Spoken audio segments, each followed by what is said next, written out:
Maybe don't wear white pants when you're cooking with red wine and other meaty and bloody bits. I don't think I can wear these again. Anyways, back to what's cooking.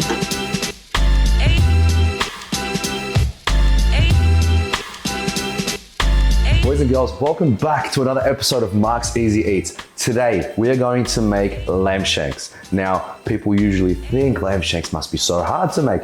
Don't worry, Mark Easy Eats has you covered. We're gonna show you how to make it in the most easy, but also the most delicious way possible. It's gonna be tender, it's gonna fall off the bone.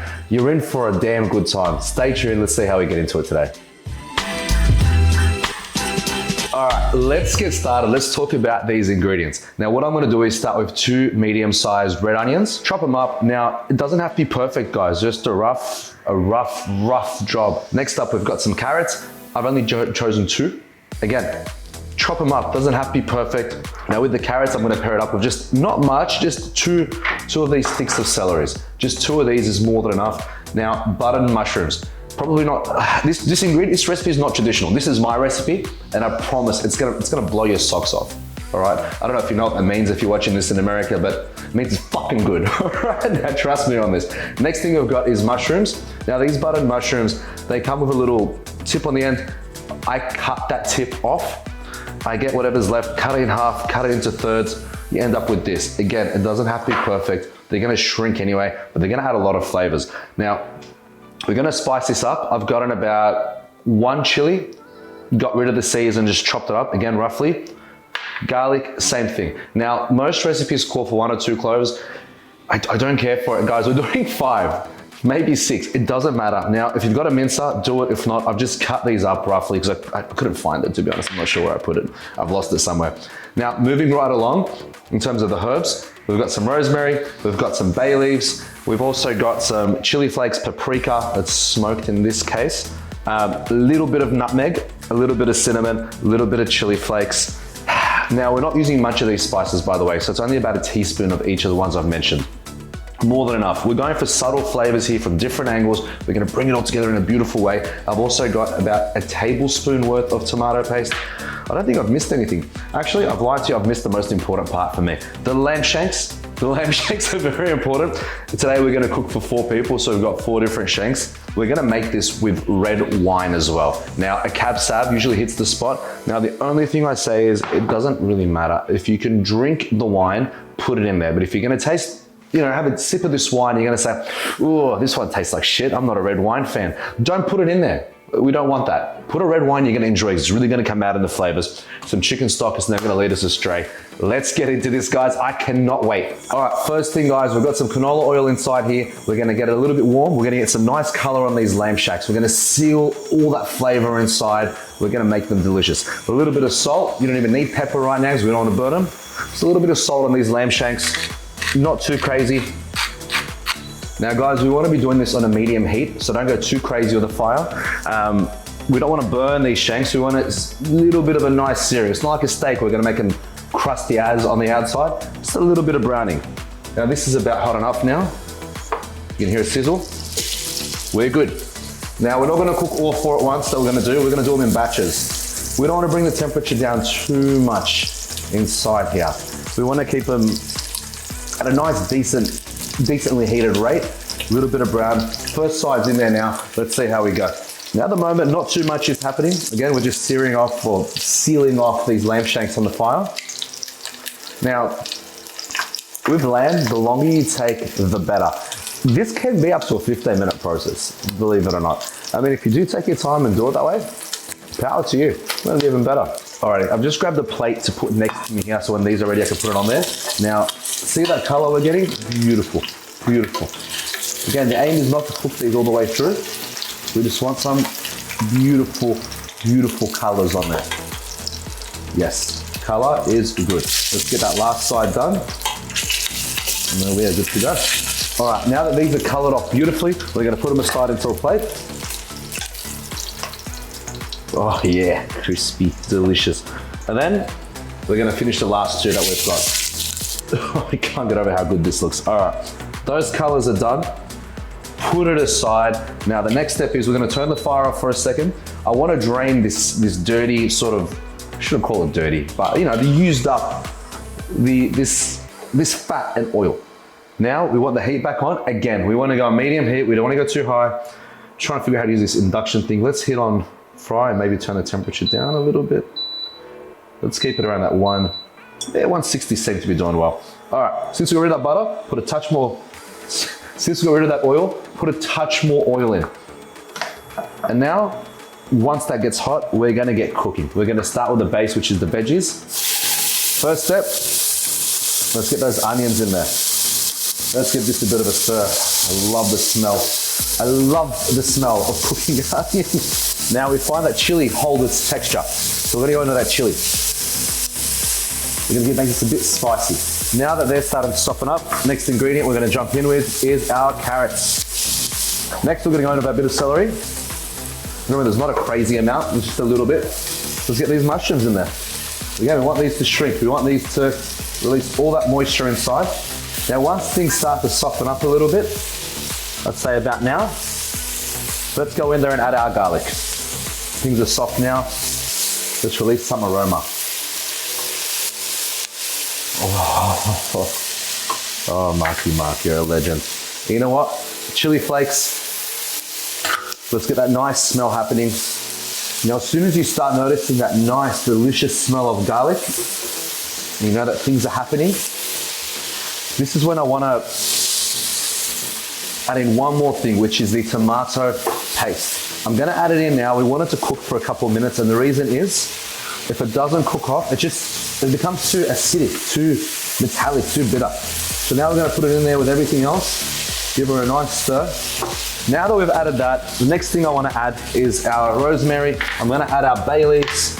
I'm not going crazy. This is the equivalent of 2 decently sized ones. Get them in there. Give it a bit of a mix. Let it sweat a little bit with everything else. And now once that tomato paste is cooked off, let's go with my favorite ingredient, red wine. Now, it doesn't really matter how much you add. People go for as little as a cup.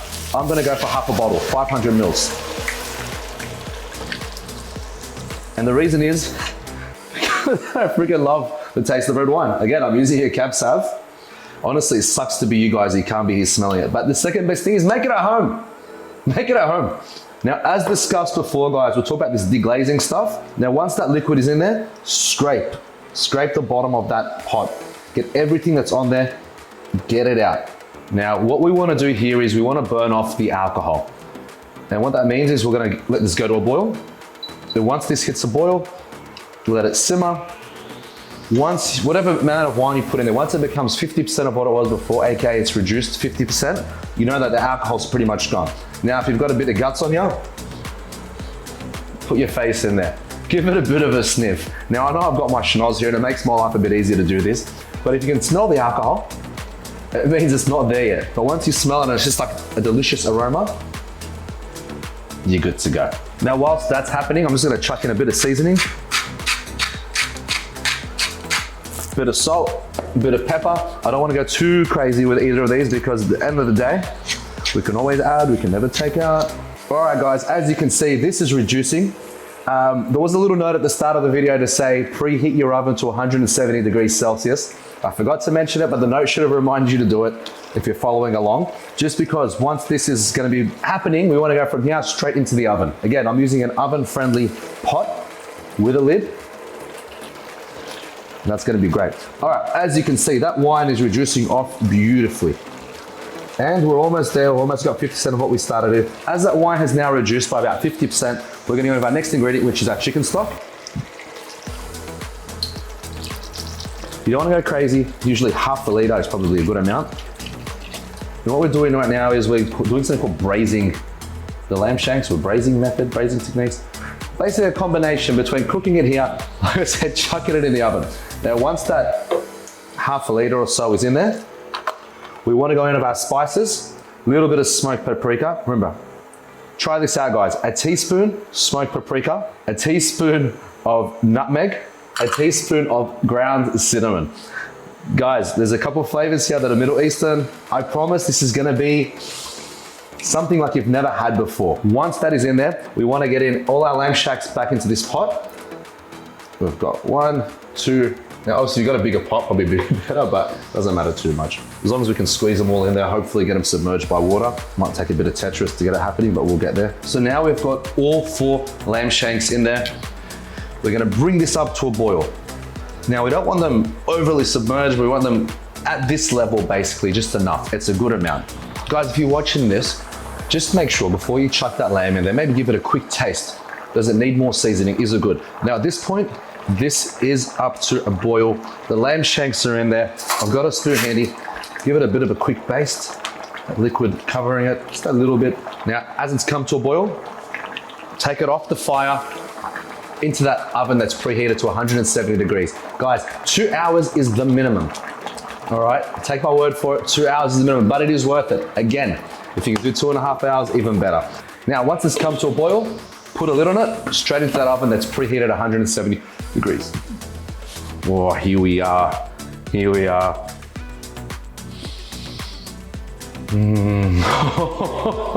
I feel like I just had a nosegasm. If there was such thing, I'd be having it right now. That is ridiculous. Now, just for the second, my goodness, can we just appreciate the colors here? We're gonna get these tongs. Now, what we wanna do, again, is just give it a flip. You'll notice how the meat's pulled off the bone. Guys, this is just fantastic. Now, be extra careful. Obviously, it's gonna be very tender. The meat's ready to slide off the bone, so just be very careful when you're giving this a flip here. Now, once you've given them all a flip, chuck it back into the oven. Another hour or so, you'll be sweet. The sweet spot here is 2.5 hours. If you do 2 hours, I'll accept it. It's a minimum. 2.5 is good, 3 even better. All right, guys, finally we're back. It's been about 2.5 hours. We're gonna take this out of the oven. We're gonna get everything prepped. Now, just bear with me, I'm gonna grab it right now. Heat-proof gloves are on. Let's get this going. Now, be careful, it's gonna be bloody hot. It's been in there for a long time. The smell. Fantastic. All right, put the lid down somewhere safe because it's fucking hot even when these gloves are raved about. Now, the first thing you want to do is get these lamb shanks, put them into a plate separately. So be very careful, guys. The meat's going to be extra tender. My goodness, look at that. So once that meat is aside, we're going to extract the rest of the sauce from this pot. Now, we're going to use a filter or a sieve. I mean, you can use these chunky bits in there. I prefer not to. I want this to be an extra silky, smooth sauce. We're gonna put it through this filter right now. All right, now the heat-proof gloves are on. We're gonna gently and carefully filter all that sauce through that sieve. Now we wanna save just a little bit because we're gonna chuck this in there with those shanks whilst in the oven just so it doesn't dry out too much, even though it is a low temperature. So we're gonna keep a little bit back into this pot. Just keep it here. Take that glove off. Get these shanks, put them back in here. And like I said, 70 degrees, that's gonna go straight back into that oven and then it's just gonna rest in there. Again, we'll cover it, we'll let it steam up, just so it stays warm for us. Now, you don't wanna mash through these veggies in there because we don't wanna puree anything, but just move them side to side, get back any of that remaining sauce that you can. And what you're left with is something very, very beautiful, very delicious. Now we can discard this, get rid of this. That's gone. And what you've got here is the most beautiful sauce. Now, just looking at that, it's a bit too runny for my liking for it to be a nice glazing sauce. So we're gonna thicken it up a little bit. Let's get our heat back on here, and then we're gonna reduce this bad boy. All right, we're back on now. Now we're just gonna bring this sauce up to a boil, just to try and reduce it. We're gonna get it to thicken up, we're gonna get it to concentrate. Now my flavors are pretty on point. I'm not just saying that I know I'm on camera. I'm just gonna add a touch more salt. And now I'm gonna add a touch of pepper. I've been saving the pepper. I didn't want it to burn before, I just want to feel the flavors of it. Once that salt and pepper is in there, give it a little bit of a stir. Like I said, let it come up to a boil, let it reduce on its own. Once it gets to a nice thickness, we're good to go. If your flavors are on point, you don't want to concentrate any further, a bit of corn flour goes a long way. I might actually do that right now. I've mixed about just under a tablespoon worth of corn flour in with a bit of water into a little slurry. I'm just gonna add that in there. Just add it in there once it's all dissolved. Now on the heat, once this corn flour does its magic, that sauce is gonna thicken up beautifully. All right guys, we've reached the desired thickness. Now we don't want it so thick that it's like a super thick gravy. Just like a nice rich sauce. Back of the spoon, you push your finger across, creates a pathway like that, you're good to go. I'm gonna be a little bit fancy. I'm gonna use one of these jars. And wish me luck to get it all in there. My goodness, this sauce is just so good. All right, I'm gonna make a mess, I know it. Oh, actually, not bad, Marky Mark, we did it. Now that sauce is in here, it's gonna coat everything. There's a little bit of mess, but we can survive with that. Now I've pre-prepared a mashed potato, which tastes bloody phenomenal. Let's go into our mash first. Make a bit of a bed / a base for it. And I promise in the next episode or so, I'm gonna show how I make this creamy mashed potato, infused with butter, infused with rosemary, infused with garlic. It is gonna be fan-bloody-tastic. Next thing we're gonna do is gently, I mean, you can use tongs for this. That on its own is a piece of art. Now, we have this incredible sauce we're gonna go in with on top, and just a little bit, we wanna drench it on it. And that, boys and girls, is Mark's braised lamb shanks with everything, with a lot. This is my own recipe. Give it a crack. Let me know in the comments how you go. Right, I'm gonna try it now, but let me know in the comments how you go. Any suggestions for the next dish, let me know. Let's try a piece.